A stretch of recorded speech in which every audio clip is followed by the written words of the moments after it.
குருஜி, என்னுடைய உடல், என்னுடைய மனம், என்னுடைய ஆரோக்கியம் இது எல்லாத்தையும் நான் நல்லா வச்சுக்கணும் அப்படின்ட்டு நிறைய விஷயம் சொல்கிறாங்க. நீ ஒழுங்காக சாப்பிடணும், நைட்டு சீக்கிரம் படுத்து தூங்கணும், காலையில் சீக்கிரமாக எந்திரிக்கணும், வாக்கிங் போகணும், இதை செய்யக்கூடாது, அதை செய்யக்கூடாது, இந்த மாதிரி விஷயங்களுக்குள்ளே பண்ணாத, இது மாதிரி ஒரு நூற்றுக்கணக்கான விஷயத்த உலகத்தில் நிறைய பேர் எனக்கு அட்வைஸாக கொடுக்குறாங்க. எனக்கு இருக்கே பிடிக்குது குருஜி. நான் எங்கேருந்து ஆரம்பிக்கிறதுனே தெரியல. நான் எங்கேருந்து ஆரம்பிக்கிறது? சார், முதல்ல ஒன்று புரிஞ்சுக்கோங்க. எந்த ஒரு விஷயத்த உங்களை பற்றி நீங்கள் நல்ல விஷயத்தை நீங்கள் செய்யணும், அது ஏன் அது நல்லபடியாக நடக்கணும், அல்லது அது ஏன் இப்போ நடக்க மாட்டேங்குது அப்படிங்கிறதுக்கெல்லாம் ஒரே ஒரு காரணம் சார். ஃபஸ்ட்டு, நீங்கள் வாழ்க்கையில் எல்லாருமே நமக்கு ஒரு விஷயம் ரொம்ப பிடிச்சிருந்ததுன்னா அதை நம்ம செஞ்சுக்கிட்டே இருப்போம். இதுதான் இயற்கை. கரெக்டா? உங்களுக்கு காலையிலேருந்து ராத்திரி வரைக்கும் பிடிச்ச விஷயத்த செய்வீங்க, பிடிச்ச மனிதர்களை பார்ப்பீங்க, பிடிச்ச கேமை விளையாடுவீங்க, பிடிச்ச ஸ்போர்ட்ஸில் இருப்பீங்க, பிடிச்ச சட்டையை வாங்குவீங்க, பிடிச்ச கார் வாங்குவீங்க, பிடிச்ச மொபைல் வாங்குவீங்க. எல்லாமே நமக்கு பிடிச்சதை தான் ஆட்டோமேட்டிக்காக செய்ய தோணும். அப்போது எந்த ஒரு விஷயத்த ஆட்டோமேட்டிக்காக நீங்கள் செய்கிறீங்களோ அதை செஞ்சுக்கிட்டே இருப்பீங்க. பிடிக்காத ஒரு விஷயத்தை தான் ஃபோர்ஸ் பண்ணணும். இப்போ முதல்ல உங்களோட பாடி, உங்களுடைய மைண்டு இதெல்லாம் நம்ம ஆரோக்கியமாக வச்சுக்கணும் அப்படிங்கிற உங்களுக்கு ஆசை இருக்கணும். ஃபஸ்ட்டு அந்த ஆசை தீவிரமாக இருக்கான்னு பாருங்கள். அதுக்கப்புறம் உங்களை நீங்கள் நேசிக்கிறீங்களான்னு பாருங்கள். You have to love your self. இப்போ உங்களுக்கு ஒரு சின்ன உதாரணம் சொல்கிறேன். இந்த காரு கிரேசி பீப்புள் இல்லை பைக் பிரியர்களை பார்த்தீங்கன்னா, அவங்களுக்கு பைக்குன்னா அப்படி ஒரு பேஷன் இருக்கும். அந்த வண்டியை டெய்லி தொடப்பாங்க, அதை அப்படி வச்சுப்பாங்க. அந்த பைக்கில் ஒரு சின்ன சவுண்டு வருது, சைலன்சரில் ஒரு சின்ன சத்தம் வருதுன்னா உடனே போய் மெக்கானிக்கிட்ட போய் பார்த்து அதை கரெக்ட் பண்ணணும்னு பார்ப்பாங்க. கார்பரேட்டில் சவுண்டு வருதுடா, பிரேக் வந்து கொஞ்சம் வீக்காக இருக்கிற மாதிரி இருக்குது, சின்ன ஒரு பிரச்சனை வந்தாலும் உடனே போய் சரி பண்ணிடுவாங்க. அதே இது இன்னொரு பக்கம் நிறைய பேர் இருப்பாங்க, அவங்களுக்கு பைக்கு மேலே ரொம்ப பிரியம்லாம் இருக்காது. அவங்க ரொம்ப அதெல்லாம் லவ் எல்லாம் பண்ண மாட்டாங்க. நான் வந்து எனக்கு டெய்லி காலையில் ஆஃபீஸுக்கு போகிறேன், வீட்டுக்கு வர்றேன், அவ்வளோதான். இதுக்கு மட்டும்தான் இந்த வாகனம் வந்து ஒரு யூட்டிலிட்டி வெஹிக்கிள். அதுக்கு மேலே எனக்கு பெரிய ஆசையோ இதுவோ இல்லை. இப்போ இந்த மாதிரி மனிதர்கள் பார்த்தீங்கன்னா அந்த பைக்கை பராமரிக்கிற விதமே வேறு மாதிரி இருக்கும். அவங்களுக்கு உட்காந்து நீங்கள் சொல்லிக் கொடுக்கணும் எல்லாத்தையும். அவனுக்கு ஒன்றும் தெரியாது. வண்டி நின்று போனால் தான் அவன் ஒர்க் ஷாப்புக்கே கொண்டு போவான். You understand? இதே தாங்க உடம்புக்கும்.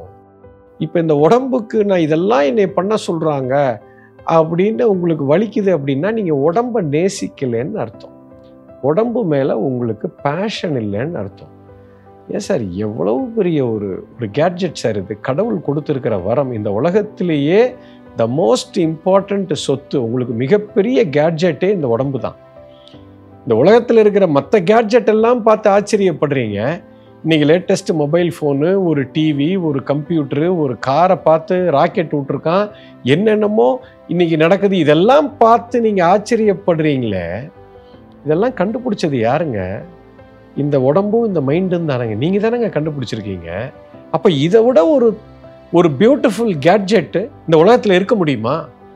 நினச்சே பார்க்க முடியாத ஒரு கேட்ஜெட்டை கையில் வச்சுருக்கிறீங்க சார். என் உடம்புக்கு நான் இப்படி செய்யணும், இந்த உணவு கொடுக்கணும், இது இப்போ தூங்கணும், இப்படி எந்திரிக்கணும்னு சொல்கிறதெல்லாம் விட்டுருங்க. முதல்ல இந்த உடம்பை மேலே உங்களுக்கு அக்கறை இருக்கா பாருங்கள். இதை நீங்கள் லவ் பண்ணுறீங்களான்னு பாருங்கள். உங்களை நீங்கள் லவ் பண்ணுறீங்களான்னு பாருங்கள். That is the most important thing. வாழ்க்கையில் இது வந்து ஒரு சாதாரண மனுஷன் இல்லைங்க, மிகப்பெரிய மனிதர்களே இந்த தவறு செய்கிறாங்க. மிகப்பெரிய செல்வந்தர்கள், மிகப்பெரிய உயரத்தில் உச்சக்கட்டத்தில் வியாபாரத்தில் ஜெயிச்சவங்க, உலகத்திலே பெரிய சாதனையாளர்கள் கூட இதை கவனிக்க தவறிடுறாங்க. ஏன்? நீங்கள் நமக்கு எல்லாத்துக்கும் தெரிஞ்ச ஒரு பெஸ்ட் ப்ராடக்ட், பெஸ்ட் கம்பெனின்னு சொன்னால் ஆப்பிள் கம்பெனியை சொல்லலாம். அதனுடைய நிறுவனர் ஸ்டீவ் ஜாப்ஸ் எடுத்துக்கங்க. உலகத்துக்கே சிறந்த ஒரு ப்ராடக்டை கொடுத்தார்.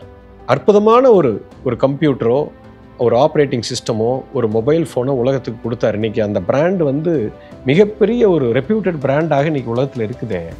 இவ்வளோ அற்புதமான ஒரு பொருளை உற்பத்தி செஞ்ச ஒரு மனிதர், கடவுள் கொடுத்த இந்த உடம்பு அந்த ஒரு கேட்ஜெட்டை கோட்டை விட்டார். பார்த்தீங்களா எவ்வளோ சீக்கிரம் இறந்து போயிட்டார் பாருங்கள். ஏன்னா இதை கவனிக்கலை. அவர் சாகும்போதும் அதைத்தான் சொல்லிட்டு போனார். You understand? என்ன நான் பண்ண பெரிய தவறு, என் உடம்பை கவனிக்காம விட்டுட்டேன். இது மாதிரி யாருமே இந்த தவறை செய்யாதீங்க நான் பெரிய ஒரு தவறை செய்து விட்டேன்னு அவருடைய டெத் பெட்ல இருந்துட்டு பேசுகிறார். நல்லா புரிஞ்சுக்கோங்க சார், கடவுள் கொடுத்துருக்கிற வரம் இது. இதுக்கு என்னெல்லாம் செய்கிறது, நான் எங்கே ஆரம்பிக்கிறதுங்கிறத கேட்கறதுக்கு முன்னாடி இதை நீங்கள் நேசிக்கிறீங்களான்னு பாரு. இதை வெறித்தனமாக காதலிங்க, நேசிங்க. உங்கள் உடம்புல இருக்கிற அத்தனை பிரச்சனையும் தீர்ந்துடும். அதுக்குண்டான வேலைகள்லாம் நீங்களே செய்ய ஆரம்பிச்சிருவீங்க. அதுக்கப்புறம் யாரும் உங்களுக்கு சொல்லிக் கொடுக்க தேவையில்லை. தேடி தேடி போவீங்க, செய்வீங்க. இதுதாங்க சூட்சம். எப்போ இதை நேசிக்க தொடங்கிட்டீங்களோ ஆரோக்கியம் தானாக உங்களை தேடி வரும். புரிஞ்சிருக்கணும். பாரத தேசத்தின் நெடிய ஞான மரபின் தொடர்ச்சி குரு மித்ரே சிவா நடத்தும் அல்கெமி புரோகிராமில் பங்கேற்க ரெஜிஸ்டர் செய்யுங்கள் அல்லது கால் 9655992559. எங்கள் வெப்சைட் www.matangifoundation.org.